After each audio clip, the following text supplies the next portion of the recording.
So Clement leading him around. Inside move there for, I believe, Ballinger in the red, white, and blue. So Clement Boda slips to the 2. Ballinger goes to the top spot, looks inside just a little bit, shuts it down there as Zeke able to drive through. So it looks like, barring something here on the right-hand side, dropping down and up over that tabletop, Zeke Ballinger going to be your early leader in this one. Clement with a big run out the outside, trying to catch up to Zeke as they all go double-double through there. Zeke with a little bit of a mistake. Here comes Clement, clips the front wheel as Ballinger makes a mistake. Oh, maybe a little bit of a karma roll there, not quite sure. Both of those associated drivers running the B64, and then Zeke rolls it over as well, so he's going to lose at least 3 positions there as he was leading that one around in that first lap. So we go back up front here with the white and orange of Shane O'Connor out of New Zealand, or white and pink, excuse me, as he jumps out of the death row doubles, catches the pipe, as does Clement. A whole bunch of drivers catching the pipe there on that last set of doubles outside of the death row double. So Clement Boda will hang on to the top spot. It's Clement and Shane O'Connor in the 2 right now. Matt Kellett up to 3. Then it's Nathan, Zeke, Anthony, Felix, Cameron, Jerome, and Matthew. Matthew with a rough first lap, 41.2. Clement shorts it up there on the doubles. Shane O'Connor tries to go single and go to the inside. A little bit of a wheel touch there, and Clement able to drive outside, and then Zeke right to the inside of Shane there. So he'll go back to the 2 now. Does Zeke from that 3rd qualifying position. O'Connor in the 2 will slip down to the 3 as Clement Boda out in front, trying to drive away a little bit from the rest of the field there with 2 down and 3 to go. Boda working down the straightaway here in the associated car into the death row doubles, floating over that first one. Single, the second, double. This has been the tough one right here. That 4th and final double, this time cleanly through. So a good run here for Clement Boda. You don't even see anybody quite yet in frame here with that camera shot. So he's pulling away just a little bit. It was 1.9 seconds at the line last time by for Clement Boda. Zeke Ballinger in the 2, Shane O'Connor in the 3, Kellett 4, and Nathan Ralls from the UK rounding out your top 5 right now.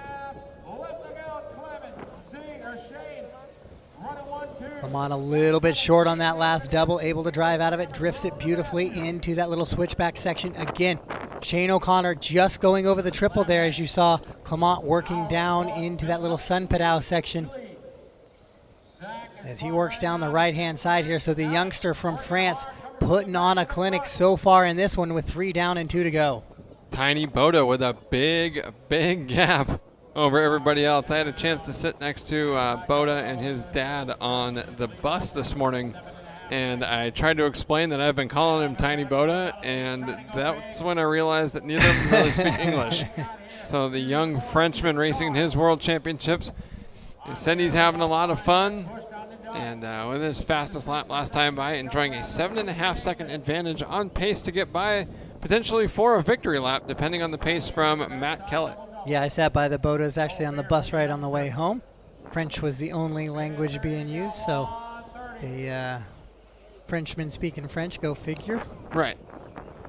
And Matt Kellett, the defending runner-up from the large-scale World Championships back in 2015, and while I understand he won't be at this year's race, getting into some off-road and making the E-main here in 4-wheel drive, said this is just the toughest track he's ever driven on. Yeah, Clement Boda making a mistake there on that first double, but with that 10-second cushion now as Matt Kellett comes across in the 2, a double-digit advantage lead. So really right here, Clement just needs to drive smart, especially as he comes back onto slower traffic here. Not try and force anything, but just kind of take what's given to him and find some pace. If he forces something, a tangle and a break could mean the end of his run here with only 40 seconds to go. Yeah, Boda still trying to hang on, still looking for a victory lap. It'll depending on whether or not Kellett can get by for that 11th lap. Boda, though, has to be patient through traffic. Wow. Whoa. Close call there. Felix Law stuffing the pipe right in front of him. Now Boda stuffing a pipe of his own. That may stop him from that victory lap. At 10 seconds to go, so he just needs to get cleanly down the straightaway. We should still have the 11-lap run for the youngster. And we get it right here. Got it. So pretty much a victory lap unless Kellett pulled the lap of his life here on this last lap by as his bar goes red. So the answer is going to be no. Shane O'Connor will slide to the 2 To finish up the race, Matt Kellett 3, so a New Zealander jumps in front of the Australian. Anthony Campbell and Cam Zam round out an Australian top 5 there. So here it is, Clement Boda, the youngster from France, taking the win in the E-Main. A great drive for him, limiting the number of mistakes, a 12-second advantage over the rest of the field. Terrific run there for the tiny Frenchman, followed by a slew of racers from Down Under, Shane O'Connor from New Zealand, and then 3 Aussies, Kellett, Campbell, and Zammit, rounding out the top 5.